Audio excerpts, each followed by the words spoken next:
여러분들 안녕하세요. 2018년도 연극영화 임용시험 문제풀이 오늘 그 8번째 시간입니다.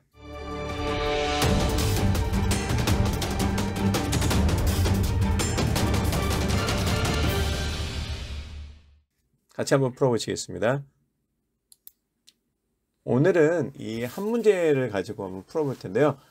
세계 영화사에서 굉장히 많이 나오는 문제죠. 네, 바로 이탈리아 네오리얼리즘에 대한 부분입니다. 그 전에 나왔던 부분 여러분들 기억나시죠? 세계 영화사에서 나왔던 부분 말씀드리는 겁니다. 독일 표현주의라든지 초창기 할리우드 산업이라든지 러시아 몽타주라든지 그 다음에 이탈리아 네오리얼리즘, 프랑스 누베바그, 이런 부분에 대해서는 끊임없이 반복적으로 계속 나오고 있습니다. 그래서 여러분들이 이 부분 할 때는 이 해당하는 시대의 사회적 특징, 그 다음에 대표적인 영화, 그 다음에 대표적인 감독, 이 정도는 기억을 해 주셔야 됩니다. 네, 다 같이 보시겠습니다. 25번.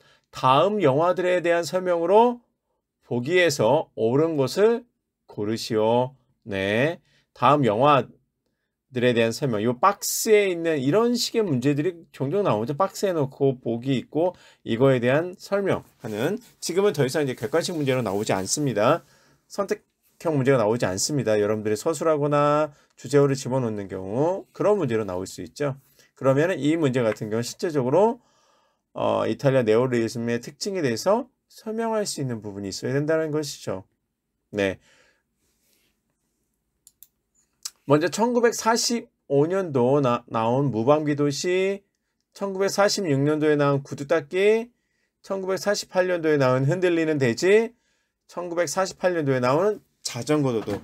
딱 이 정도 여러분들 굉장히 유명한 작품입니다. 이 정도 작품에서 여러분들은 이미 아하, 이탈리아 네오리얼리즘이구나. 시기적으로도 보세요. 이탈리아 네오리얼리즘 시기죠.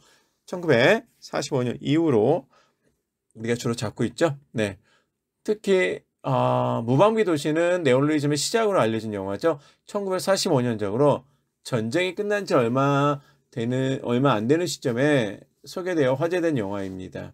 나치 점령하에 연합군 해방 직전 시기의 로마를 배경으로 해서 나치에 대항하는 이탈리아 저항 조직과 그 소속원들의 활동을 그려낸 영화이죠.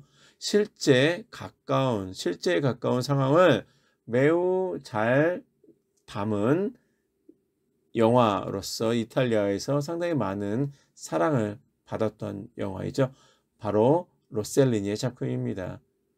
그리고 구두닦기, 자전거 도둑은 비토리오 데시카의 작품이고요. 흔들리는 돼지는 루치노 비스콘티의 작품입니다.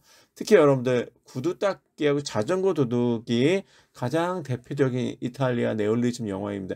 그 중에서 자전거 도둑은 적어도 여러분들이 꼭 보셔야 되는 부분이죠. 네, 영화를 모두 다 보시면 좋겠지만 그 중에 자전거 도둑에 대한 부분은 계속해서 나올 수밖에 없어요.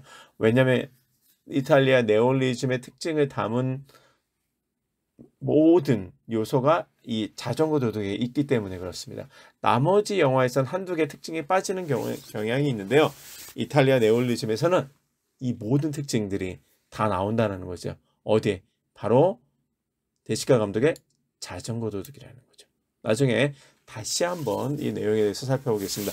먼저 보기에 대한 내용을 한번 보겠습니다.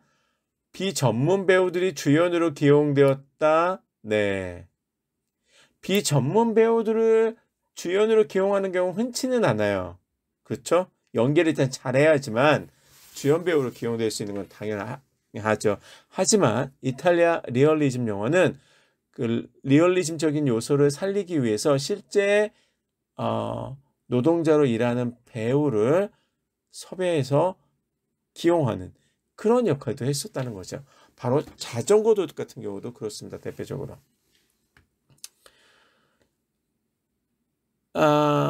계속해서 니은 실제 장소에서 거의 모든 장면이 촬영되었다. 네, 로케이션을 선호했다는 얘기죠. 기존에 실제 스튜디오 촬영을 선호하지 않았다는 것입니다. 왜 그러냐면 있는 그대로 리얼리즘적인 부분을 잡아내기 위해서는 로케이션 촬영이 스튜디오 촬영보다 선호되기 때문에 그렇습니다. 그래서 기억, 니은 맞습니다. 기억, 니은 있는 게 여러 개 있네요. 네. 1번하고 2번이 그렇죠. 그 다음에 디귿번 봅시다. 작가주의 영화를 실천에 적용한 작품들이다. 작가주의는 언제부터 나오니까 1950년대 이후 프랑스 누베바그에 나오기 시작을 하는 거죠.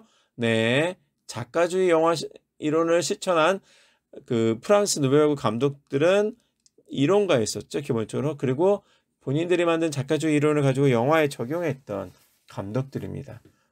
그 디귿이 들어가면 맞지 않습니다. 그러니까 정답은 기억, 니은, 미음 2번이 되죠. 그 다음에 리을번 까이에디 시네마의 젊은 비판가들이 감독한 작품들이다. 까이에디 시네마는 누굽니까? 바로 프랑스 누베바그이죠.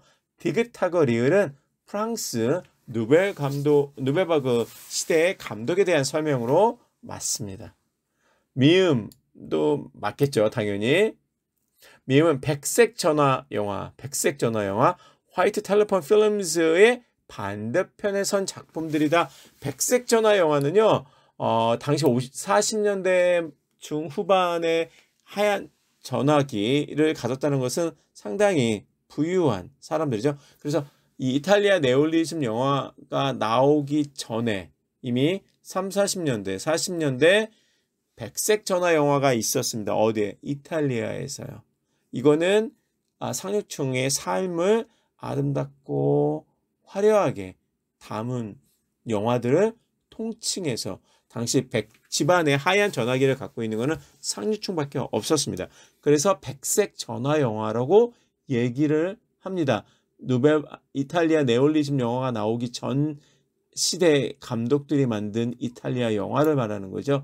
그래서 이런 영화에 대해서 새로운 경향을 가지고 나타난 게 바로 이탈리아 네오 리얼리즘입니다. 백색 전화 영화는 전후 이탈리아의 사실을 그대로 보여줄 수는 없겠죠. 상류층의 삶에는 빈곤이란 실업이란 그런 경제적 어려움들이 없기 때문에 그렇습니다.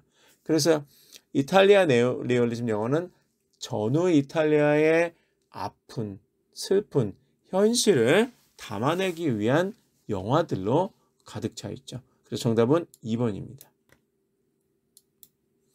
네, 이탈리아 네올리즘에 대해서 다시 한번 좀 더 자료를 가지고 살펴보겠습니다. 이탈리아 네올리즘의 스타일적인 부분으로 좀 찾아볼게요. 미장센을 굉장히 중시했어요. 그래서 로케이션 아까도 나왔습니다. 실제 현장에서 찍었다는 거죠. 스튜디오 촬영을 선호하지 않고 로케이션 슈팅을 했다는 얘기입니다. 그리고 non-professional actor가 나옵니다. 그러니까 비전문적인 배우들, 실제 자전거 도둑에서도 그 아버지도 그렇고 아이도 그렇고 전문 배우가 아니었었죠. 아버지 같은 경우에는 철강 노동자에서 일하는 철강 노동자였다라는 거죠. 네, 실제 배우가 아니라. 그래서 그 노동자의 삶을 더 분장이나 그런 걸 통해서보다는 실제적으로 보여줬다는 얘기인 거죠. 그 다음에 버나큘러 다이얼로그라는 부분입니다. 버나큘러 다이얼로그는 어떻게 보면 다이렉트라는 우리가 사투리, 지역적인 언어를 많이 사용했다라는 거죠. 우리가 이탈리아어를 알 수가 없기 때문에 자전거 도둑이라든지 그런 영화를 봐도 이게 이탈리아 표준어로 얘기하는지 지역적인 사투리가 있는지 알 수는 없어요. 하지만 그전에는 표준어 중심으로 나왔지만 사투리, 일반 서민 쓰는 표현들 그대로 보여줬다는 거죠. 그래서 지역적인 언어, 사투리, 대화를 담아내고 있었다는 거죠. 네, 그리고 내추럴 라이팅에 대한 부분이죠. 자연 조명을 활용했죠. 로케이션 슈팅을 위해서 훨씬 더 이 자연 조명이 잘 맞죠. 아무래도 좀 어두운 부분이 있지만은 더 실제적이고 사실적인 부분을 담아낼 수 있는 겁니다. 그래서 미장센을 구축하기 위해서 이런 장치를 많이 활용을 했다는 겁니다. 그리고 편집에 대한 부분입니다. 편집은 기본적으로 연속 편집을 continuity editing, 연속 편집을 많이 사용을 했고요. 그 다음에 여기에서는 뭐 unobtrusive라고 되어 있는데 좀 요란하지도 않고 그냥 완만한 편집. 지금같이 빠른 편집이라든지 굉장히 러시아 몽타주 영어처럼 화려한 편집 그런 게 아니라 편집을 그냥 연속 컨티뉴이티 에디팅을 통해서 자연스럽게 화려하지 않게 일반적으로 했다라는 의미입니다.